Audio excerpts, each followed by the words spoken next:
fine. Of course, we take this disclaimer because all the videos we use previously, that's for educational purposes. So let's look at name definition and significance. A name is a word or phrase that identifies a person, place, or thing, entity, or idea. It can be used to identify a single thing or a category of things, either uniquely or within a specific context. Please continue to help us to share. So examples of those are personal name, legal name, birth name, common name, and etc. Name is the first identification of any individual or entity and is the way you perceive yourself. It's part of your ancestral root. It's part of who you are as a person. You know, I've been told that I look like my grandmother all the time. I can imagine her seeing me and she's trying to call me a champagne or flower.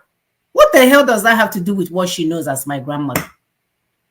How is she going to identify with, oh, you bring me back from Obodo Ibo? Oh, Muna Chikeda Hamwage. Oh, Ahaya champagne. Or Mercedes. Colonialism. Arrow. My grandmother cannot identify with that. So in many indigenous African cultures, we take naming ceremony very serious because we know it's very crucial in discovery. We know it's very crucial in shaping the destiny of a newborn child. These people that you guys are following, they don't even name any child. No law, they will write it down and that's it. And by the way, you can come back and change it. If you go home and your husband doesn't like it or boyfriend or whatever, you can come back and change it. But our name is something that is decided upon. It's something that we take pride in. It's something that family members are part of. We abandon all of those things to start answering Mercedes. Biblically and spiritually, name change is associated with reposition of the purpose of individual or place or things. So it's important that we know that name change, name is very important to who we are. So abandoning this colonial mindset, abandoning this thing that we've been carrying all along, thinking if we make ourselves British enough, colonial enough, English enough, Scottish enough, we'll become one of them. Only for you to turn around, when you look around, just like the African Americans, you're still a slave. So to the colonial monsters, the white and Arab supremacists, we know who they are. They rename a conquered territory. They place an enslaved person with non-indigenous name, which signifies ownership, supremacy, and a seal of victory. That's all it is. So don't get it twisted. Don't be thinking because Izaga Dike Dyke, because it's not Dike anymore, it's Dyke Rivers, Peter Ikes. You think now you're Onyocha. Go and try, go and see. So they rename places like the River Niger, that used to be called Obalu. Did I say right? Obalu River. Sorry, I think Obalu. This is the colonial problem here. Yeah, I think it's Obalu or something. Obalu. So they changed different things like Port Harcourt, which used to be Gwacha, you know, as well as other African countries. I found out the other day that even our there's a place in Middle East that was called oh my God, I can't think of the thing now. But anyway, they keep changing things because you are a conquered territory. Their diplomacy, international politics, and foreign policies are exploitative, and they are for divide and conquer because all they want to do is for you to continue to kill each other, unalive each other while they steal our resources. Example, the war that you see going on in Sudan, we are told, the same people doing it, we are told that it's being funded by Saudi Arabia and UAE, Dubai. So one side is for UAE, the other side is for Dubai, because all they want to do again is to steal resources, gold. We heard that Dubai is interested in UAE is interested in gold.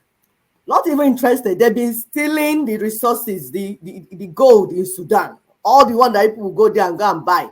Oh, I'm going to Dubai too. They milk them from somewhere. That's what we heard. Allegedly, but it's on publication. So when you're going for your vacation, I'm going to Dubai, and it's the same thing they do. We told you it's about white supremacists and Arab supremacists. Wake up and see what is going on. Exactly. And every time there is resources in that land, they will make sure there is war in that land. Yes. If you think about it, it's the same thing. When they thought that Nigeria, the so-called Nigeria, is improving under Jonathan, what did they do? They bring terrorism. Yes. It's always how they do it. If they find some resources, they will come there and displace our people and put them internally displaced camp. And nobody's talking about how they're gonna go back to their own land. While they're playing all these games, 10 million brothers and sisters have been displaced. Can you imagine? Children are dying. Brand new children, infants are dying because the parents can't even eat. How are you going to feed your child? Resource control. Congo. Resource control all the time. Resource control. Britain, all of them. So it's like our blood is their life. While we bleed, they live. Yes. So people are calling on Africans to stop patronizing the exploitative, greedy capitalists because they will never stop. A great man asked a wonderful question today. He said, if I give you $10 billion, would you disown your mother? Do you know what a capitalist will say? He said, it doesn't have to be $1 billion. Just give me 500,000. And those that have no value or monetary value for the love that they have their mother will say, even if you give me 100 billion, I will not disown my mother. Never. You see that difference? A capitalist will take even $5 to disown the mother. But he called it something expense, illiquidable expense, because it's not liquid, illiquidable expense. So even for $100 billion, you will not disown your mother. It doesn't equate. You can't equate that. Yeah. So that's the difference between us and those with capitalist mind. Yes. So even when 10 million people are displaced and people are dying, it doesn't bother them. All that bothers them is their cash. Yes. What is the amount? What is the money that we have on stock? How much more money can we make? Nobody is talking about how much life can we save. Yes, and that should be mental illness, I'm telling you. It's not normal. It's not. You must be mentally ill. And which is why we're telling our people, stop patronizing some of these electronics. Buy refurbished ones. Don't change iPhone, Apple. Be crazy. Every minute you're changing phone. Each time you're changing all those things. The important things inside there where they guide your people to get those things. So you're aiding and abetting them because your own greed and unsatiable wants. When you want to buy iPhone this, you want to buy this one, you want to buy this, anyone they bring out to buy, you are making their market move. And we are telling you that people's lives are removed for those things to be taken. Conscience, we have to work together, people. We have to work together, Africans. We have to come together and understand what is being said, not just being on social media, shaking your bum and saying things that do not matter. African lives matter. The lives of African children matter. So you must share this thing to people so that they will be part of this conversation. You must know. It's no longer okay for you to say, I don't know. You must know. Sorry, my sister, go ahead. My dear, they must know, no? It's a good point. They must know. You being ignorant of the information that is out there, it does not stop the consequences from taking place. So these people, they divide and made those political minorities to weaken us and cause inter and intra-ethnic crisis and making exploitation easy. That's why everywhere these people went, they left a huge trash of mess. They will always, combine people that are not of the same, that have existed in peace before they came, because they recognize they are not the same people. They walk in line with respect, to each other. But no, the criminal empire came and made them one group so that all they would do is to fight each other while they steal resources.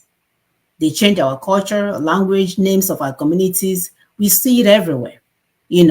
Something that we'll call Oka, they will come and add a W into it. Or whatever. Makes sense.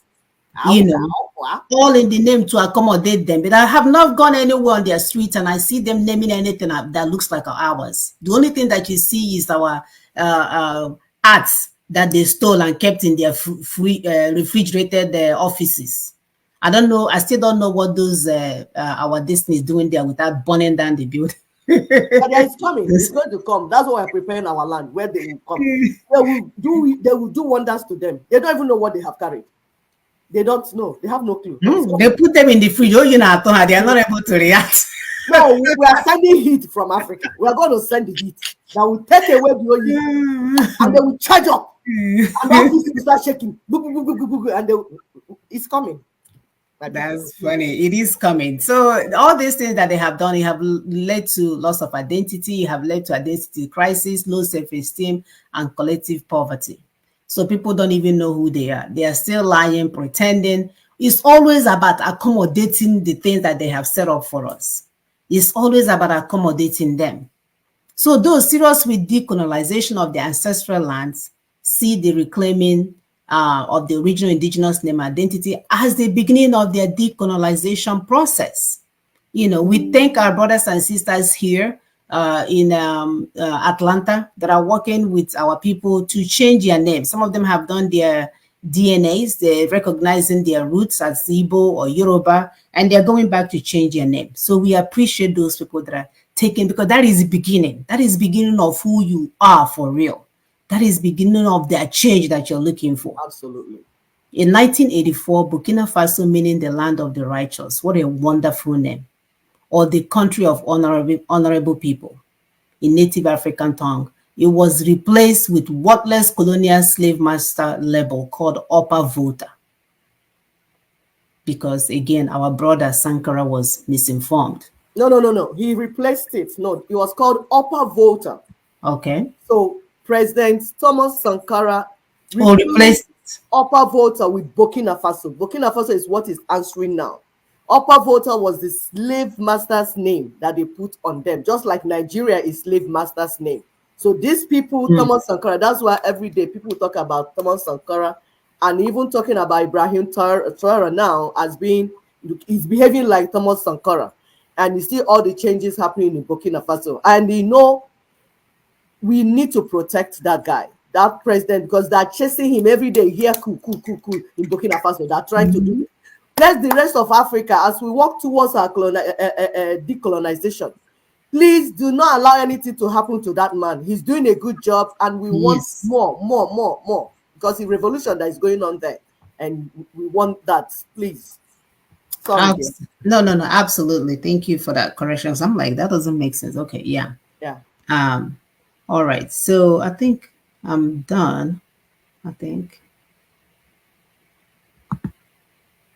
Oh, okay. I have one more. All right, so African indigenous people need to know themselves, which again is the identity, and understand their culture and heritage, so that we can behave accordingly and become who God wants us to be. Our name is attached to our origin, which is our history, culture, and spirituality. So it's important. I feel like my name follows me everywhere that I go. When I run into difficult situation, I always rely on my name. I always rely on my name. I call on the God of my ancestors. I call on my ancestors. And by the time I'm done, I'm in a better place. Yes. I can imagine asking Angel Michael to come and help me. And not Angel Michael, Saint Michael. Okay, and they was Saint Anthony, Saint Anthony, Saint Ndemwa to come and help. The colonial masters that came and opened door for their people to come and enslave you and steal you. You're calling on them to come and help you. Yeah, that's why you're where. So we're bearing our slave labeling and preserving all colonial limiting structures. It shows that we are still in colonial captivity. We are captives of African pastors and priests. You can see them now buying lands back home right now. We're hearing, oh, that lands are so expensive where this particular man is going to build a church. Come and buy land. Which land? We're asking you guys that we're returning back to our roots. Ezoku Bondo. Can you imagine? And you're there collecting yourself as Yugatro, somewhere in the mad place in Dara, Snow Neme, whatever. Can we start with telling ourselves the truth? Because these people, they play a role in keeping us ignorant. Yes. They are. While we are telling you guys that constitution is not working, they are telling you to pray, that it will happen for you. Can you imagine? Can't you see that they are part of the problems? So those keeping us ignorant and under fear in order to dupe us of our resources and keep us poor while they enjoy our riches, they must be brought to books. We need to begin to call them out by their names. We need to separate ourselves from their activities. The captivity starts from our minds, which is spirituality. So liberation must start from the mind as well. I love how Sister P talks about Ndi Igbo because they change it to Ndi Igbo, Igbo, Ndi na-aṅụ Igbo, you know. Ndị ọṅụ Igbo, ehe na-ana Igbo, Igbo, a na-akpọ. No Ndị Igbo, the ancient people. Ha ele ihe niile kpọgidere anyị isi n'ala, lawa back to UK. Ndị Igbo. From there, it sounds quite Ndị Igbo.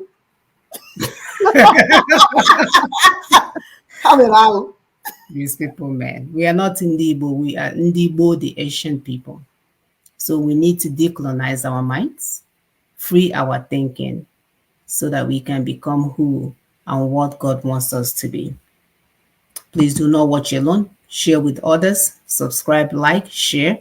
Let's get this work started because Ninas is the way out of this mess.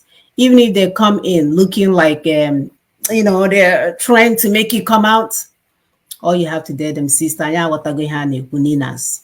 So Peter Obi and his cronies, nobody's going anywhere with you with one watch. Go and bring out all the watches people gave you when you're governors. They have receipts. A lot of them still have receipt that they used to purchase it from dealers and all the big stores all over the world. So stop the lies. I'll allow my sister to continue.